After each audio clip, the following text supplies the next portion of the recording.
जय श्री राधे राधे दोस्तों, आपका आपके अपने YouTube चैनल अध्यात्म भक्ति में बहुत बहुत स्वागत है। आइए आज आप सब जानेंगे भाद्रपद मास शुक्ल पक्ष 2024 में परिवर्तनीय एकादशी का व्रत कब धारण किया जा रहा है। तो जानेंगे व्रत के शुभ मुहूर्त के बारे में, पारण समय के बारे में, पारण कब और किस चीज से किया जाएगा, और जानेंगे व्रत के महत्व के बारे में।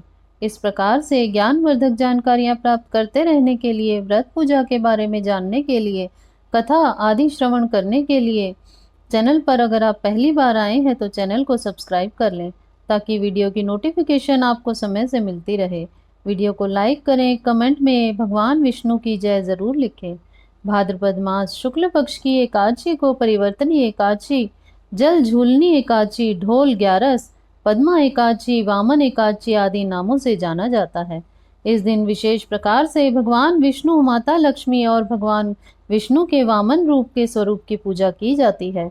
इस दिन भगवान विष्णु अपना अंग परिवर्तन करते हैं। इस कारण से इसे परिवर्तनीय एकादशी के नाम से जाना जाता है। और इसी दिन भगवान विष्णु ने वामन रूप धारण करके राजा बलि से 3 पग भूमि दान में मांगी थी।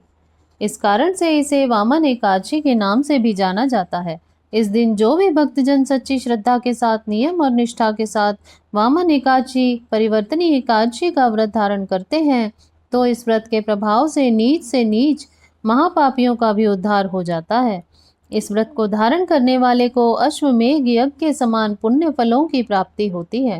इस एकादशी को त्रिलोकी भगवान की पूजा एवं दान तथा रात्रि का जागरण अक्षय पुण्य और महामंगल फल देने वाला है।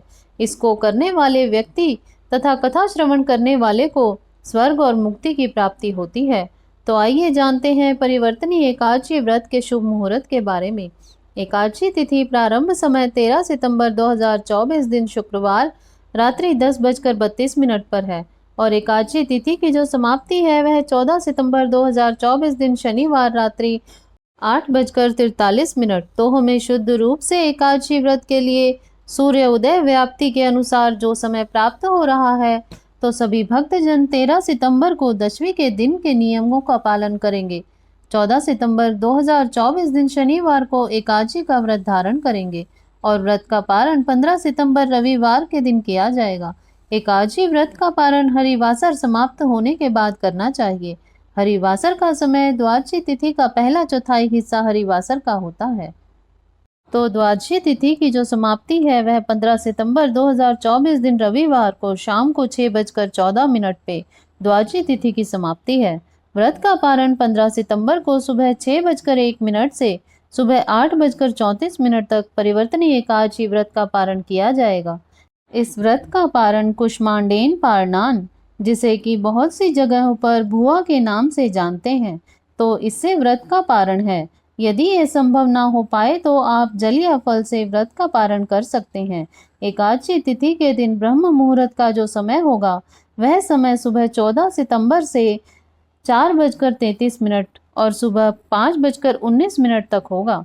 सूर्य उदय का जो समय है 5:44 और सूर्यास्त का समय शाम 6:02 होगा। राहु काल का समय 14 सितंबर को सुबह 8:48 से और सुबह 10:20 तक होगा और 15 सितंबर को शाम 4:29 से शाम 6:01 तक होगा राहु काल का समय। इस दौरान कोई भी शुभ कार्य या नया कार्य नहीं करना चाहिए, इस बात का ध्यान रखें। 14 सितंबर को योग जो कि शोभन योग होगा, इस दिन शाम 6:18 तक। उसके बाद अति गंड योग होगा। इस दिन सर्वार्थ सिद्धि योग भी बन रहा है और रवि योग भी बन रहा है। सर्वार्थ सिद्धि योग जो कि रात्रि 8:32 से शुरू होकर के अगले दिन सुबह 6:06 तक होगा और फिर सुबह 6:06 से रवि योग का समय शुरू होकर के सुबह 8:32 तक रहेगा। इस दिन नक्षत्र जो कि उत्तराषाढ़ा नक्षत्र रात्रि 8:32 तक होगा। उसके बाद श्रवण नक्षत्र होगा। तो इस दिन भगवान का पूरे विधि विधान के साथ गंध, पुष्प, धूप, दीप आदि से पूजा करनी चाहिए। दूध से बनी वस्तु हो या अभी के मौसम में मिलने वाले ऋतु फल आदि भगवान को अर्पित करने चाहिए। इस दिन भगवान को विशेष करके काले तिल और तुलसी दल ही अर्पित करें। उन्हें एकादशी में चावल नहीं चढ़ाया जाता, इस बात का ध्यान रखें। इस दिन भगवान को जिस भी चीज का भोग लगाएं उसमें तुलसी दल का प्रयोग अवश्य ही करें। ऐसा करने से भगवान अति प्रसन्न होते हैं। और फिर परिवर्तनी एकादशी, वामन एकादशी व्रत की कथा श्रवण करनी चाहिए।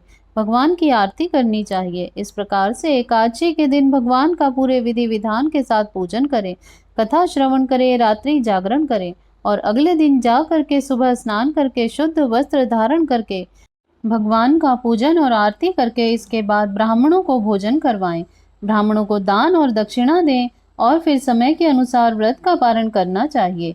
इस व्रत को जो कि दिन रात्रि उपवास रहते हुए धारण करना चाहिए। जो उपवास नहीं रह पाते हैं, जिनका स्वास्थ्य सही नहीं हो, तो आप एक समय फलाहार ग्रहण करके व्रत को धारण करें। व्रती को व्रत के दौरान किसी भी प्रकार से क्रोध नहीं करना चाहिए।